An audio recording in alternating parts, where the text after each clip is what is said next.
Hi everyone, this is the Canny Couple. I'm Julia, Ayers behind the camera, and today we're doing week 2 of our January-February hashtag Three Rivers Pantry Challenge.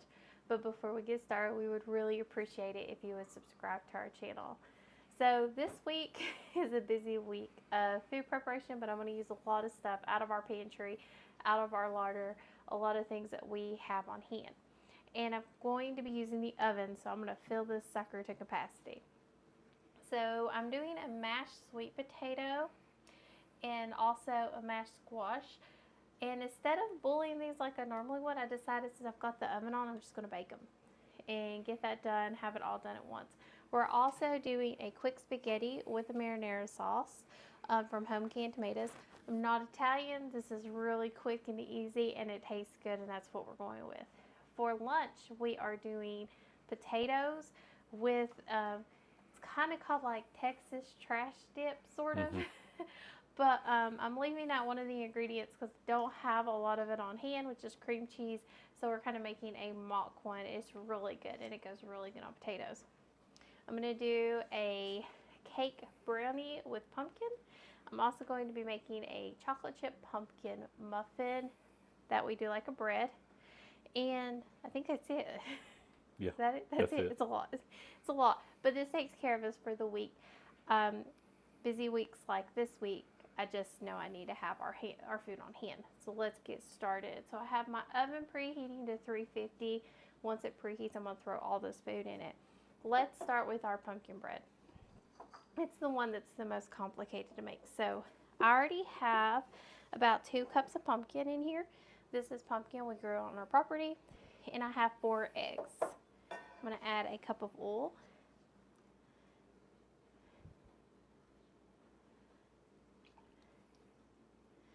And I'm going to give this a really quick whisk. And if you notice that my measuring cup broke, it broke. I was getting sugar out of our bucket, and it just snapped. Completely snapped. So, got to get some more measuring cups. I have so many, but the 1 cups always snap on me for some reason. I'm too rough on stuff. We're just going to give this a quick mix. I want to just get the eggs broken down. I don't follow your dry ingredients in one bowl, your wet ingredients in another bowl. I've never followed that. I never will follow that. It's too complicated. And I didn't puree this pumpkin. I haven't found the need to in any of the baking I've done. Have you? No. It's worked out really well. I did blend it really good for the pumpkin pies. Yes. I blended it really good for the pumpkin pies. I would have pureed it if my blender hadn't died. Okay, I'm going to add a splash of vanilla. And this is our home vanilla. This is not some Not really... what's on the bottle. It's not what's on the bottle. We like the bottle. It's old. It's vintage, so I took it and cleaned it. So it's our real vanilla. I'm going to do 2 cups of flour. This is just a wheat flour. 1.5 cups of sugar. Going to do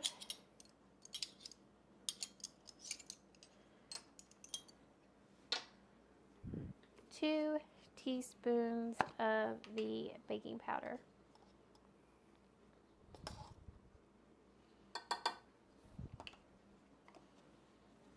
I'm going to do a teaspoon of baking soda. And if you're wondering why I keep my baking soda in a sugar canister, I had to tell Aaron this today too. So I wouldn't use it for So sugar. I wouldn't use it for sugar. I need to open it up.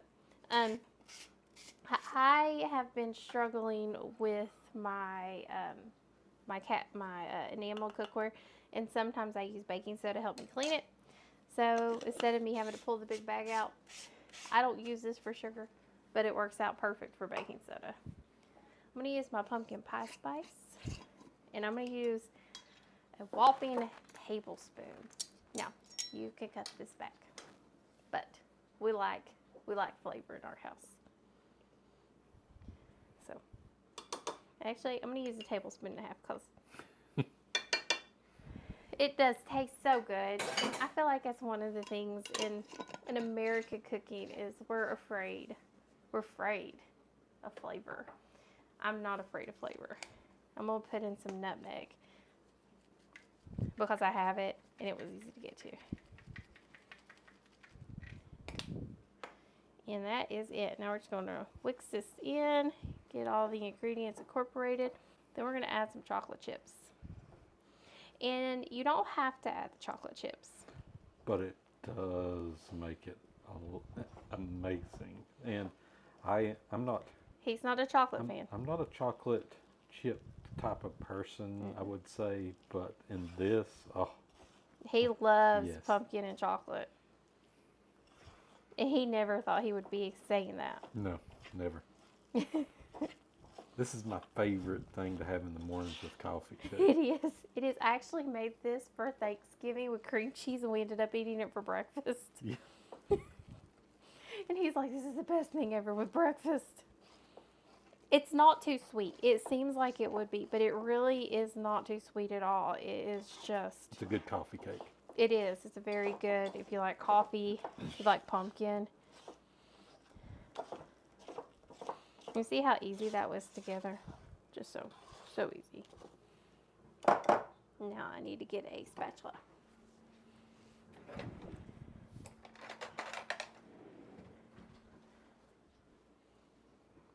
I'm just going to go through. I thought, how many of you all are using one of those like whisk cleaners that sits on there and pushes all the stuff down? Is anybody using one of those? I would love to know. And while you're commenting, we would really appreciate it if you would like the channel. Let me get this pumpkin off my hands. My oven just told me it's ready to go. So a very nice viewer noticed my pretty bowls, my antique bowls.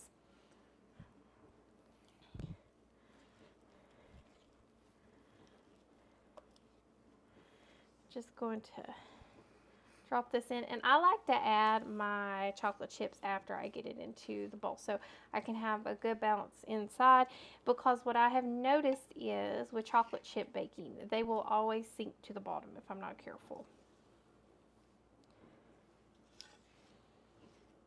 And I don't like all my chocolate at the bottom. Okay. We're going to spread that out. And this was a pre-oiled pan, of course.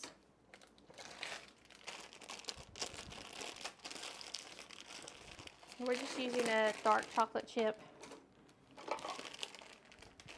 A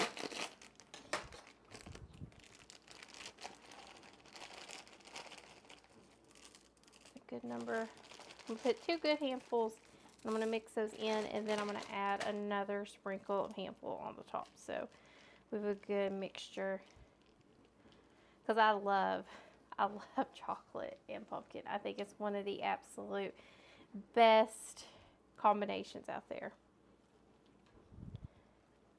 Well, make sure you get your corners. And you can do this in the bowl. That is perfectly fine. I just have found it works a lot better for me in the actual pan itself.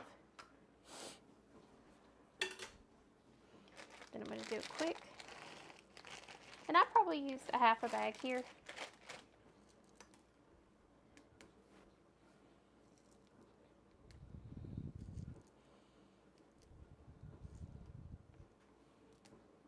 This will be our breakfast all week if you're new to our channel. And we're going to have pears. So I'm trying the pears this week. These are home canned pears.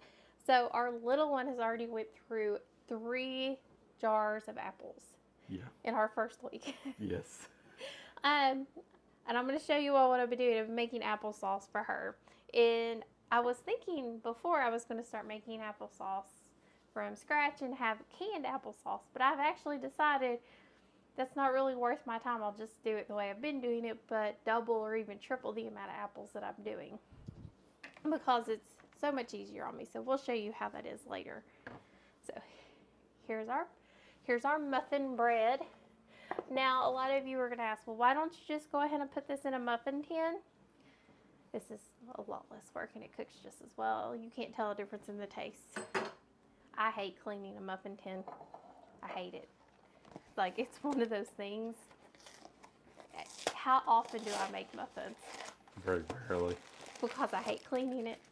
The silicone ones, I hate those even worse because they never come clean. So what we're doing here, this is our dessert. And what we're doing is, again, I have 2 cups of pumpkin. What I did is when I cooked my pumpkin, well, actually, this might be butternut squash. This might be squashes, tromboncinos, because I did a whole bunch of these. What we did was I cooked them and I got them really nice and soft, and then I pre-measured 2 cups and put those in bags in the freezer. So I could just grab a bag and have it ready. This is a chocolate cake mix. And this is one of Erin's favorite chocolate desserts,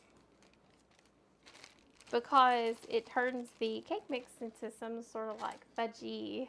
Oh, yes. Okay. I know what you're talking about now. I'm like, what are you talking about? I was like, I don't know what this is.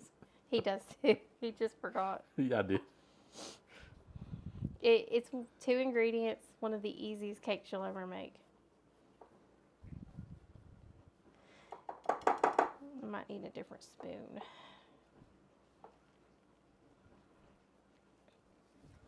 So, tell them what this is like.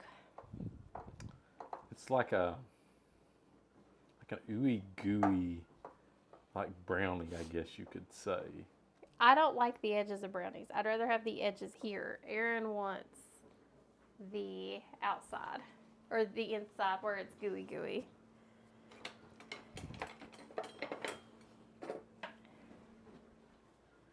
It does something different. It's not as smooth. Then again, this is my first time making it without it being like a commercial canned pumpkin. So bear with me. We're going to see what it does. I have the cake mix. I have the pumpkin. Might as well try it.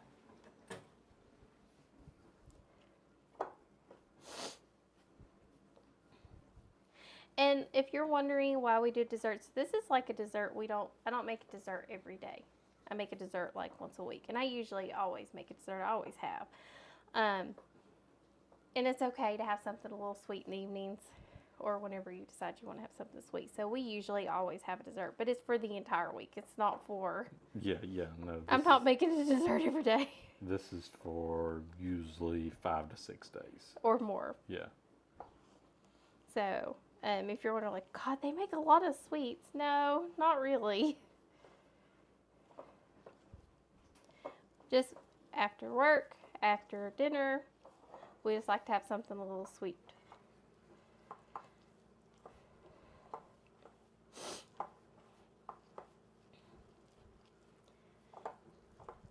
And the texture is actually just about right. And again, you can puree your pumpkin, your squashes, however you want to do it. I do not. It's just an extra step I haven't found for us the need to actually take.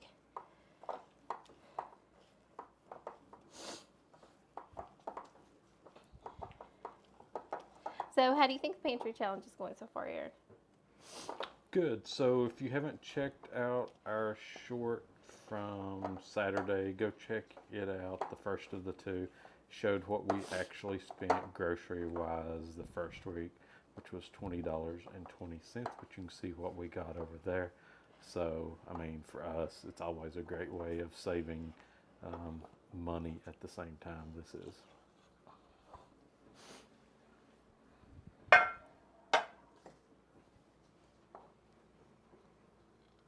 And your batter is going to be thicker than what you expect from a cake mix. It's not going to be super, super thin.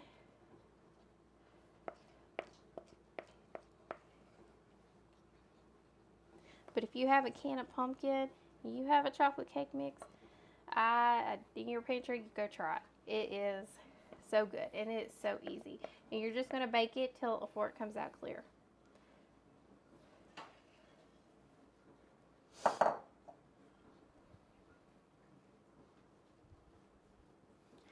Smooth it out because it is thicker, and this is a longer dish, so I did this on purpose, hoping that it would cook it it wouldn't be quite so gooey for me. Aww. Sarah's favorite, but it is super gooey. It can be too gooey for me. I'm not a huge the extra goo I can do without. Okay, so get this into my sink. clean up my mess. Let's get these in the oven. So I have these two things to go into the oven, as well as our sweet potatoes and our squash. So all I did to the sweet potatoes and squash, put it with oil, salt. That's it. Nothing more, nothing less. They'll bake, and whenever they're done, we'll take them out and take them out of the skins and then mash them up really pretty.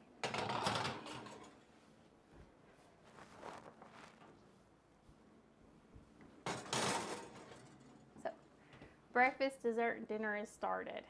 Now let's get our water on for our pasta. See, I've already got some pre-salted water here. We're gonna get that going. And we're going to start on lunch. So lunch is super easy. One of the easiest recipes I have for lunch. I've got my potatoes already pre-cut, peeled.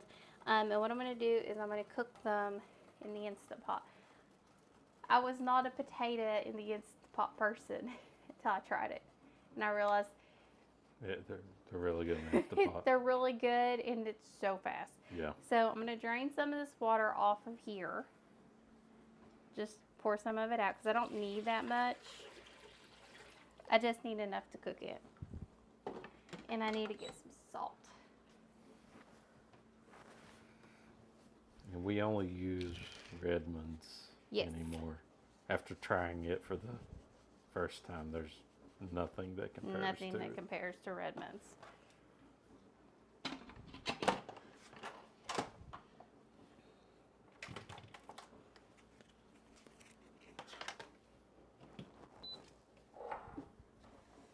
Okay, I'm going to turn it. I want to make sure it doesn't hit my cabinets. And I'm going to set it, well actually I'll turn it this way so you can see. We're going to turn it to manual. And I'm going to take it down to, I'm only going to do these for 4 minutes. And that doesn't sound long enough. It's all it needs is 4 minutes. And they'll be perfectly cooked. All right, potatoes are ready to go and done. Now let's work on our topping. I'm going to take a can of chili. Now we get all of these on sale. I say we spent what, 99 cents on these, $1? Yeah, used to be 89 cents was our common thing. Probably 99 to $1.19 is probably the max we would pay for chili anymore. Yeah. Oops, I make a mess. I need a spoon.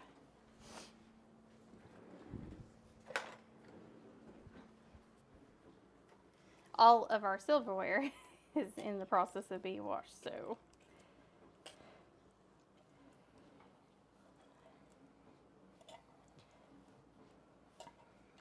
I think this one here is actually turkey chili. It is. It's a turkey chili, but it'll do just fine. Yeah. Use whatever you have. Yeah. Use what you like. If you don't like beans, don't use beans. We like the beans. They don't bother us. We'll eat it either way.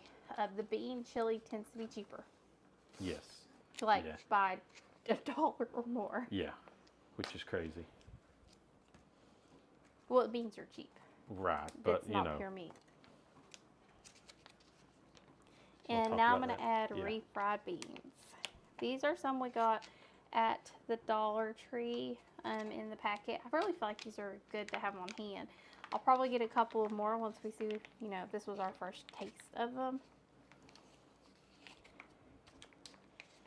And when I first saw this recipe, and I was like, we're putting refried beans with chili? I didn't know about this. This is good. This is really good. Aaron really likes this. Oh yeah, I could eat this every day for lunch. He could. It's very different. It's not what you expect it to taste like.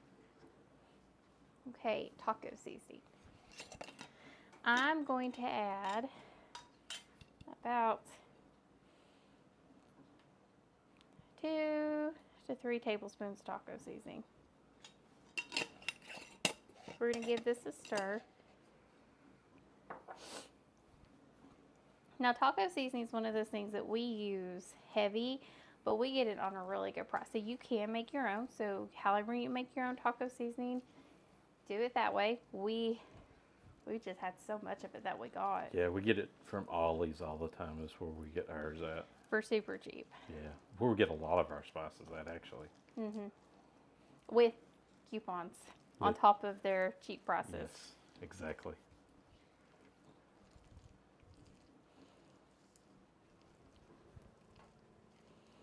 And this, you could put this in the crock pot. The first time I did this, I put it in the crock pot. If you have cream cheese, add cream cheese. Did it have sour cream in it? I don't Can't remember. So. I don't think it did. I think so, but I think we might have tried putting some on top once. Right.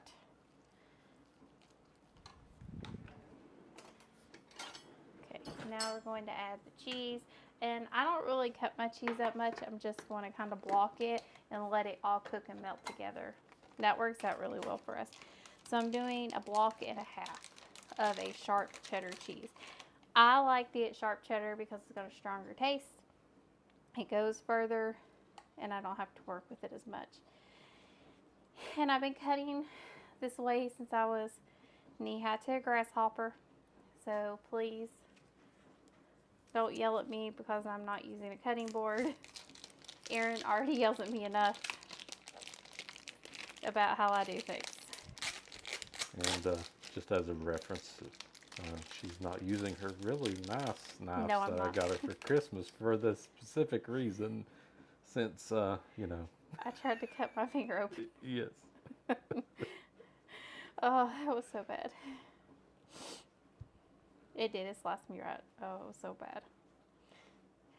You can shred this and everything else. I just find it to be a waste of time because I'm melting it in there. You're going to find out a lot of things that I do as shortcuts because it doesn't work that well for me. You don't have to make cooking complicated. So it's not pretty now, but it will be once it cooks. So we're going to put it on medium. We're just going to let it cook.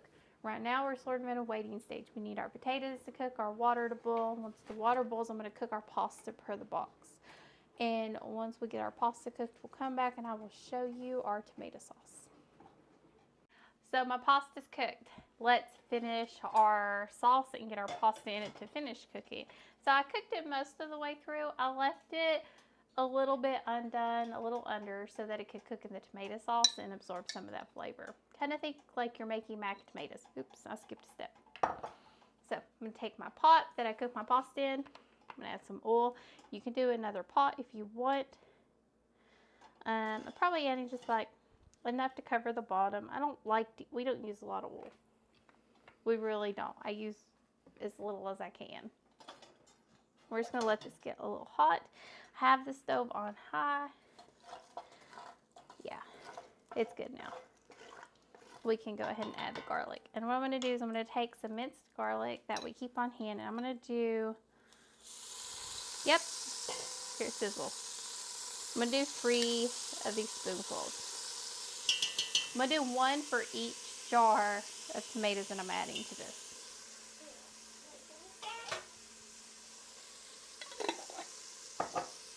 And you want to be careful. You don't want it to burn. So you want to make sure you stir. It always smells amazing when you put that in and start cooking. Aaron likes tomato. He likes garlic and tomatoes. And the other thing I'm going to do is if you have an onion, you can add onion here. We do not eat onion in this house. Very rarely. So I'm going to take some onion powder, just a little bit. Put that in there. But if you like an onion, add a whole onion in at this point and let it cook down as you normally would. But this is where I like to add all of my spices so they actually start to cook. I feel like they do better and they release their flavors better. I'm going to add about a tablespoon of oregano per thing. I'm going to add about 1 tablespoon of bay leaves.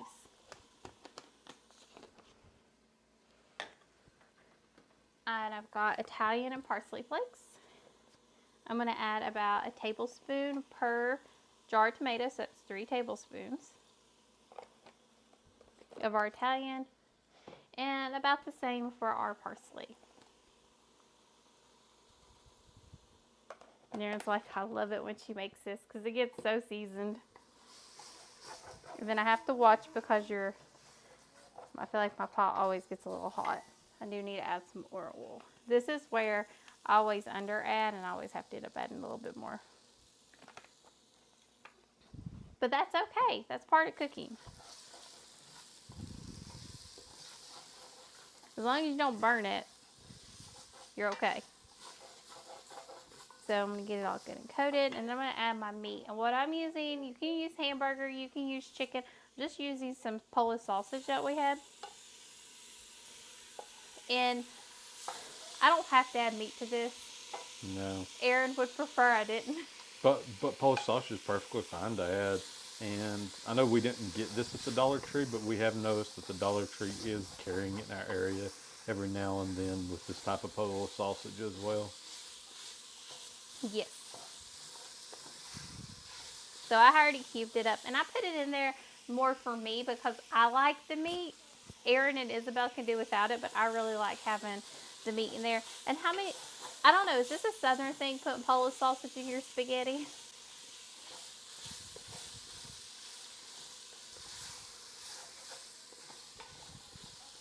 So we're just going to give it a good stir. You can see it's already starting to like cook up and release it. So now I'm going to start adding my tomatoes. So I went ahead and used the immersion blender, and you can tell like they're a little less because I don't like regular mouse for tomatoes because I can't stick my immersion blender in it. It makes it hard to do. So that's why it looks a little different. You're also going to notice I have seeds in my tomatoes. That's because I don't take mine out when I can. I never have. I know a lot of people do, but I feel like it, for me, we don't have to at this point. So the seeds don't really bother us. It's never affected the flavor or the taste of anything we eat. So I don't actually remove them. Now, if you're cooking with like a real onion, real garlic, you're going to need more time to actually let it cook down some. I'm not, so the minced garlic's already pretty well cooked. I can go ahead and get through this a little bit faster. And you'll hear my little one just playing in the background. And we're going to add the third jar of tomatoes. And they do so good. You can't ask for anything better. Now the sauce is a little thin, and that's okay. I'm actually going to add, I know it's counterintuitive, we're going to add some pasta water to our sauce that we have saved. And I'm going to go get the pasta because we're going to let it all finish cooking together.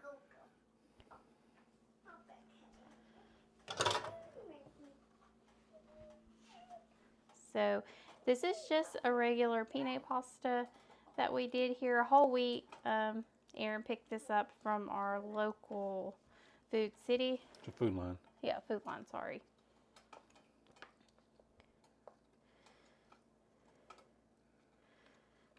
I feel like my colander's a little overfilled. I'm just going to use my hands. They're clean, so just please disregard, but I can't get it in there without making a mess without using my hands. It is hot. They are really hot. Okay. And just stir them occasionally, and all we're going to do is we're going to turn it down and let it cook for about 30 minutes on low, and it'll cook in and cook into that pasta and give that pasta more of a tomato flavor. And we're going to get this incorporated. And that stove is not on, so it won't burn up. I think she's mostly telling that to me. He freaks out. He acts like I haven't cooked. I've been cooking for over 20 years, and he's like, do you know what you're doing? How many of you all have a husband that's a backseat cook? I don't have a backseat driver. I've got a backseat cook. But he likes to eat it. That's for sure. You can tell how pretty this is already looking. It smells so good. Isabel's going to love this. Maybe. I don't know. It depends on her mood. for pasta. Yeah. Rice, I have no issues. Pasta, it might be 1 week. Can't get enough next week. Don't want to put it in my mouth. Perfect. All right, we're just going to let this sit. I'm going to turn it down. I'm turning it down to like 3. Cover it, and we're leaving it alone. We will come back when everything's done, and I'll put it together for you. So our squash and sweet potatoes are done. So I've got them here in my bowl.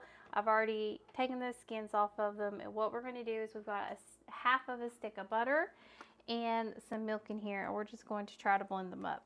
Now I've had issues with this in the past with it making a mess. So we're going to see how it does. They seem pretty soft. So I'm hoping that it will come together pretty quickly. We're just going to start off slow. Nope. As you can see, we made a bit of a mess. And that will happen. Sometimes they do great. Sometimes they're wonderful. Then other times I go to do this thing and they mess up every time. They make a complete and utter disaster of a mess on me. Let's try again.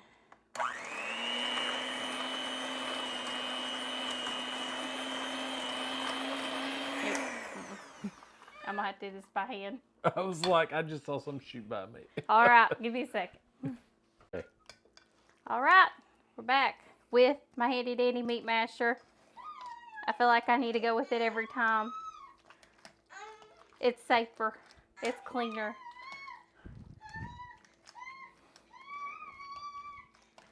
We're just gonna get a pretty mash on this, as much as we can, all things considered.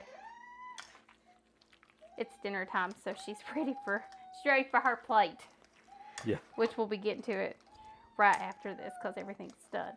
So we'll get her fed and us fed and show you all what it tastes like. So I'm going to finish this up and Aaron will be on to do the taste testing here in just a few minutes. Okay. Got our main dish for supper. The mashed sweet potatoes and squash. Let's see what this is like today. Good. Like always. Just a little bit of sweetness. Think of if you've had mashed sweet potatoes, that with a little bit more sweetness to it. Because of the squash. Mm-hmm. And we snuck a bite of this in early. Just to see how good it was. That's so good.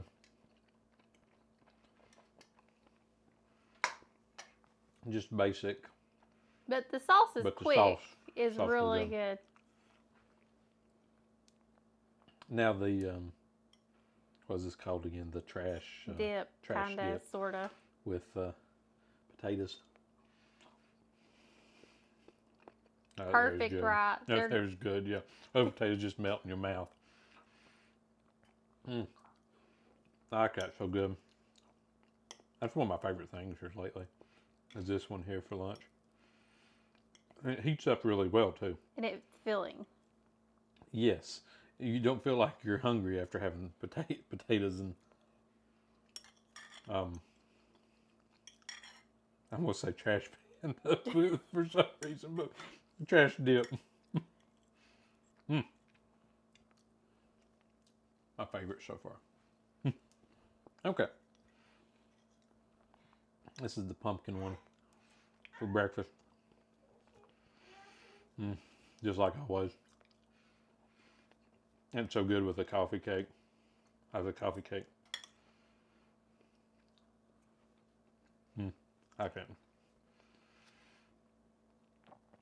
And this is the cake and pumpkin. Or squash, whatever. Not as gooey this time. Where it's flatter. Is it still good? Can you tell I made it with home? It's good though. Is it? It's almost like this one, but more chocolatey. Okay. That's how I would take it. But you approve this week? Definitely. Good meals to have all week this week. and getting rid of stuff out of the pantry, making room. And stuff we had on hand, and very frugal from that standpoint. Oh yeah, way frugal. These are easy, cheap meals. Yeah. Got any comments, questions? Leave them down below or send them to thecannycouple@yahoo.com. Make sure to go over and check out our link tree, which you can find all the other platforms that we're currently on. And as always, thank you for joining us on the Canny Couple, where we work hard, live simple, and enjoy life. Have a wonderful day.